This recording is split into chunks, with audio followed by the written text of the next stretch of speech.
Move it. I like to move it. You like to move it. Hey guys, this is Commander Jaime here. Eduardo Gonzalez here just got first at the ARG in Chicago, and we're going to go over his deck profile. So Ed, can you show us? Yeah, I'm playing Great Nature. I was playing Telescope Rabbit of my starting Vanguard.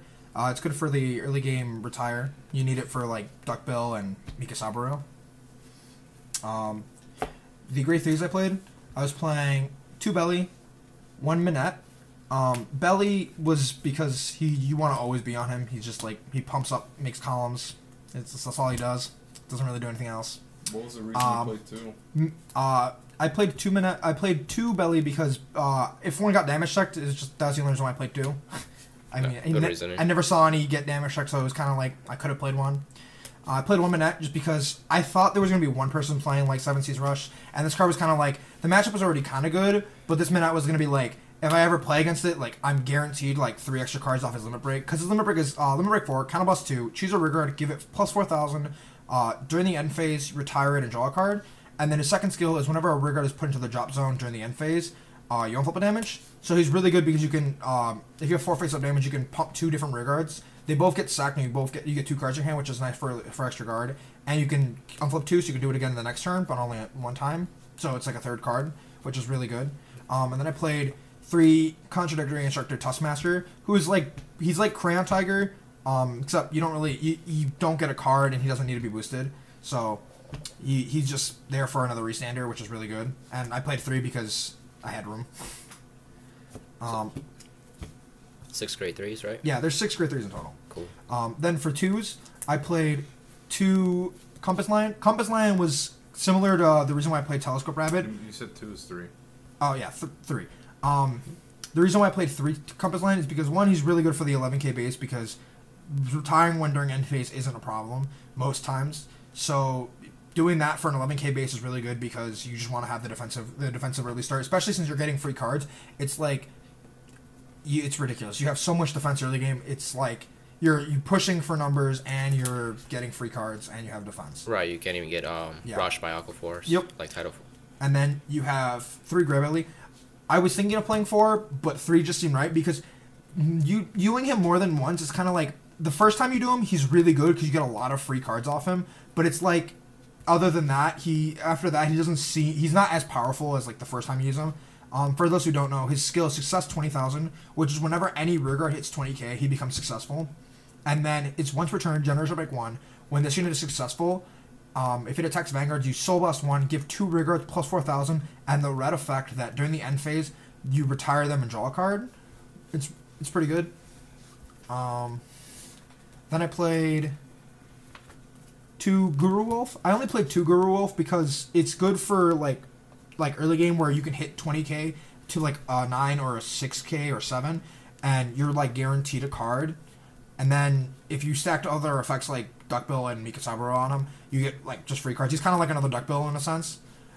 Even then, when you do it with Belly, he gets 2 triggers of on hit, draw a card. So it's really good for like whenever he hits, you draw 2.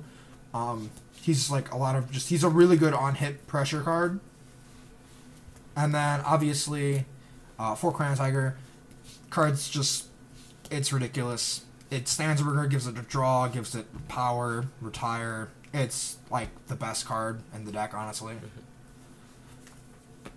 And then for the 1s, I played 3 Mini Belly.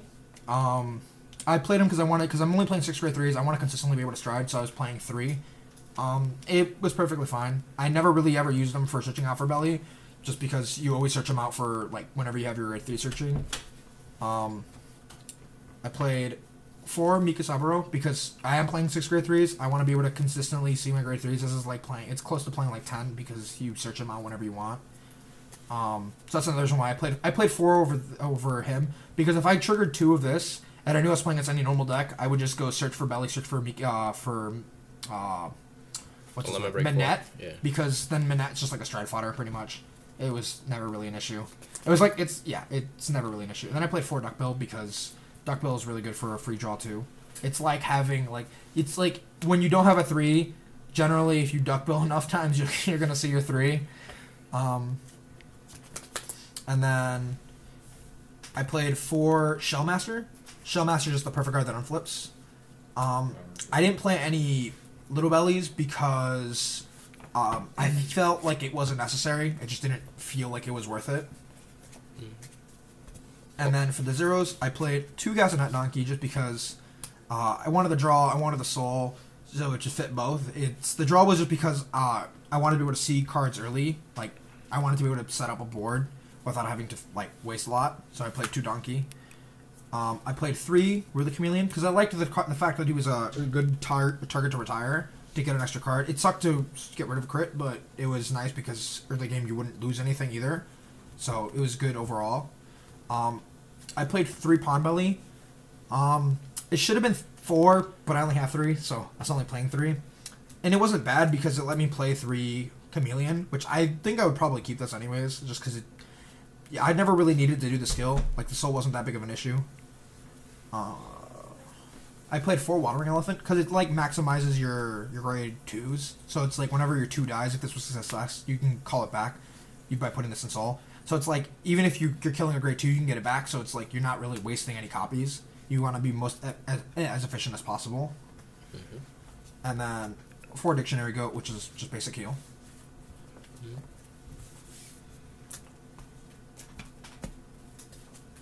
I played 2 Himthers. Himthers is really good early game and late game. Being able to give a unit +8 is ridiculous. And the fact that you get a draw for just Soul Blast 1 is really, really good. He's so strong for putting early numbers. And if you do Belly's Break Shot on a grade 2, and then you do his skill, you make it +12, so it's already 21 by itself, which is perfect numbers. 4 Sage Saint Belly, just because, he's the best endgame you have right now in the deck, because he's kind of +1. You give any rearguard +4 per face-up card in the G zone. So if you have 5, you can give a rearguard +20, and then you could choose another rearguard. You choose any rearguard after that, and give it the effect that on hit stand other rearguards equal to the number of face-up cards in G zone. So he's really good for odd end numbers. I played 1 Wisdom Teller. I never went into him, but the idea was if I needed a hand and I knew I was gonna hit, I would just go into Wisdom Teller. But that never really came up because just Himthers was better, just overall. And I played 1 Afonk. I never played against Kagro, so it kind of just also sat there. Didn't really do anything. It was literally just for Kagro. So, yep, that was it. I played 4 Managarmer. Managarmer was I only went into him once all day, and that was because I knew I wanted to be able to kill my opponent with Belly, so I was I'm gonna take the turn to go into this first, and then put more pressure with it, and then go into Belly while making it bigger. If you're playing aggressively, which is this what I made the deck to do, is I wanted to play as aggressively as possible. You generally kill your opponent with going Belly and then Belly again, so it's you generally don't need to go into anything else. And then for G-Guards, I played 1 Ardillo. Super easy to get his +10k. Sometimes you have to sack 1, but generally it's just you already have 3 open rearguards, so he's just 25 by himself, which is really, really good. 1 Dismal, protecting Grand Tiger, pretty much. That's what until this card is for. And then 2 of the Immortal Professor Kundalini, who pretty much, he's another unflipped, so it's if I needed Counterblast, I would go into this, and I would take the time to sack a rearguard to get the unflip. But other than that, he's not really used for much. I mean, you could G-guard with him, but he's literally just for the unflip. And that was it. Okay, so for my matchups, round 1 I played against Gears. I don't really remember the guy's name, but I do remember he was playing a very standard Gears deck. It was the whole shebang, go into Mellum, go into Urwatar, and go from there. I do remember that the matches were, I beat him game 1 and 2, just because he wasn't playing any early game at all, and my deck was solely focused on I have to kill you in 2 or 3 strides, because otherwise I'm not going to be able to keep up with the Gears just constant plussing. So I just went off going off with these guys, and that's how I won against Gears round 1. And then round 2 I played against Gears again. It was also very similar, except he was playing a similar build, except he never really saw any of his pieces. He never really was able to go off. So it was kind of a very easy victory, just because he didn't do anything. He didn't see anything. Game 3, I played against one of my friends. He was playing a Sanctuary of Light deck. So if you guys aren't familiar, it's the Royal Paladin Chain Ride with Limit Break. It's the Limit Break series. He also put in Sanctuary of Guard Dragon Arc with Imperials and stuff like that. So it was just kind of like we've tested a bunch, and I was like already comfortable with the matchup anyways. So I ended up beating him 2-0. Round 4, I played against Gears again. I played against Kevin Cho. I lost game 1 because I didn't he hit Column Bomb early game, and he bottom decked my Self-Score Rabbit, which I had 3 of these guys in my hand, and I was like, I didn't see a compass line, so I was kind of like, shit, I'm out of luck. I can't do anything. I could waste them and just call them and not do anything, but then you don't really get anything out of them. You just wasted 3 cards in your hand, which is really bad against Gears. So I had to wait a turn, which was also really bad because giving a turn for Gears is the worst thing possible. So game 1, he was very easy for him to win. I just ended up scooping because I really couldn't do anything. Game 2 was similar, except he didn't bottom deck my Column Bomb. I just bricked really, really hard, and I was kind of like, well, yeah, that was an easy victory for you. And I was like, that's shit. Shit happens. What's breaking? Bricking for my deck was I had 3 triggers, a 1 and a 2. I didn't have a 3, and I didn't have a way of searching for a 3, and I was just well, I guess. Oh, okay. I guess I'm not winning this game. I rolled 2, and then he surprised me, and I was like, well, fuck. I was like, yeah, there's not really much coming back from that. When I rolled 2, I was hoping I would see a 3 in the next couple turns when I G-assisted. No, that did not happen. Ouch. And then round 5, played against Graniger.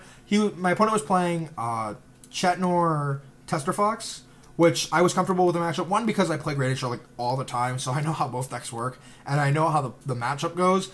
Generally, that kind of matchup goes, I'm going to hit you harder than you can hit me, so I'm going to win because you can't keep drawing enough cards, You run out of cards eventually in that deck, and you just lose to Belly just because Belly hits a lot harder. So then after that, we went to Cup to Top 8. I played against, my first round in Cup to Top 8 was against Robos. I played similar how I did most of my games. I got really aggressive on both games with the Duck Bills and the Mikasaburos, which he just couldn't do anything. I put him to 4 or 5 by the turn I rolled with grade 3, and he was Stride Earth, get 2 cards, and I was like, cool, I'm gonna Himthers, and he didn't really have any cards, so he couldn't guard the Himthers with the Crayon Tiger, and I kept the Crayon Tiger in my hand the prior turn, so he couldn't kill it. So yeah, he just really couldn't do much about that. And then game 2 was similar. I mean, Robos don't really have any way of getting hand, but except game 2, he really pushed. He went Break Bride Allegiance, so he had the triple crit, and I was like, oh fuck, I'm triple perfect guard this thing right now, and yeah, he ended up drive checking 1 grade 3 and a crit, and I was like, yeah, that would have killed me. And then the rear guard, I was G guard because I was I wanted the unflip. My second game on top 8, I played against Asha.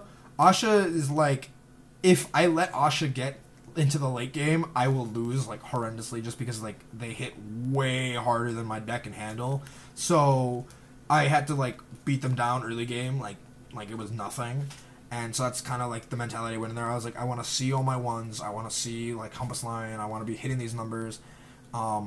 And so that's pretty much what I did with game 1 and 2 against Asha, and I beat him both games just because I didn't let him get into his big strides to make massive rear guards. And then we didn't play game 3. Round 3 we didn't play because everybody was tired. So me and Kevin ended up splitting. I decided I wanted first place just because I wanted first place. It was the first time for me to get first place, so I did it. I didn't really care about the packs because there's not really much I needed from Revival Collection anyways. So we didn't play that. I don't know how that would have went down. Maybe I would have had better hands. Maybe he wouldn't have had column bumps to get rid of my 0 or whatever. I don't know. He was playing 4 column bumps, so he probably would have seen it anyways. The game could have been different, but nobody will know. So yeah, those were my matchups, and that's how it went. Yeah. Is there anything you would change in your deck? With the stuff that's out right now, I don't think I would change anything. I might test having 4 Pawn Bellies, but I don't think it's going to be that relevant just because I'm not playing 4 Gray Bellies, and I'm not playing Little Bellies, just because they're not that effective. Like, I'm not playing like many success units, so it would end up being Gray Belly and Little Belly only works on Gray Belly, so it doesn't do much that way. That, and it's like with the new stuff coming out, I'm moving away from Little Belly just because I want to be able to have like, I want to be able to nuke my board for Fernigets and stuff like that, or for the other support, like for the new Belly that requires you to have no board to be able to get +1 for stride and stuff like that. Oh yeah. So I just moved away from Little Belly in general because I was like, the card's really good, but it's just not with what they're working with. They're like telling you like you don't want to have any rear guards, so you know, having that one guy that can't die. I didn't play against Kagero, so it didn't matter either, and I didn't play against Link Choker, so it didn't really matter. It was kind of upsetting. I didn't play against Narukami either. I was actually like thinking, I was like, I mean, if I played against Narukami, I don't know how I would have done because my shit would have just got bound. But no, I think that was I think just another event. Like, I don't think there was anything I would have changed. I think you made the right call because at least with the cards you're showing right now, you have an early game.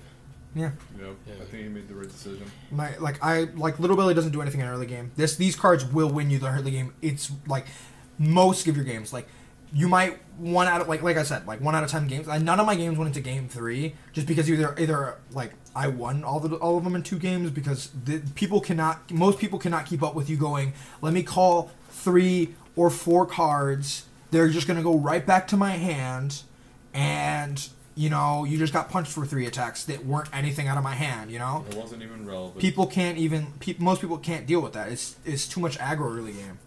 Not to mention you search for your grade 3. Yeah, so that's the reason. You never really have like 3s in your hand that are dead, just because this guy will search them all out. So I'm playing 6, and generally, like if I have 2 in my hand, I go grab Belly, grab Minette, and then Minette's used for stride fodder, and then I'll use a stride fodder to search out for the other Belly just to discard it to get it out of my deck. So like these, like you play 4 because you play 6 grade 3s and a little Bellies, mini Bellies. So you're generally out of grade 3s by the time you do your second stride. And that's not a problem because generally they're all used for striding. Yeah. And then you can draw at least 5k shield in them. Yep, too. and then yeah, exactly. Every single card you get after this is always going to be like actual guard, which when I was playing like a normal amount of grade 3s, that was the problem. Like I would always be like, let me draw a couple of cards, and then I'd be like, well, none of them are shield because they're all 3s, and I'd be like, fuck that, I'm not doing that. I'm playing 6 grade 3s, I'm playing 4 of him, and I'm going to get rid of all my grade 3s as soon as possible. Because every card you get is shield. Yeah, you want to be able to guard attacks, not just die because you're like, I have 3 3s in my hand. It's good stuff. Yeah. Cool. Anything else, Eduardo? I would say the reason why I like actually ended up playing Great Nature to begin with was I have to say thanks to Jaime because he ended up getting me one of the Sage Saints I was missing, and then I only had 2 at the time. He got me the 3rd one. And then another friend of my other friend that I played against round 3, his name is Ross. He got me the 4th one as a birthday gift. So I actually just owe this to them because they got me the cards that I needed when I needed them, like right before the event and stuff. It was nice. It was sweet timing. Yeah, it was perfect timing. That and Jaime let me crash at his place, so yeah, it was perfect timing. It was a good day. Yeah. Anything else? No, I think that's everything. Alright, guys. I hope you enjoyed the deck profile. And see you guys next time. Subscribe, like, and comment. Bye-bye. Move it. I like to move it, move it. You like to Move it, move it.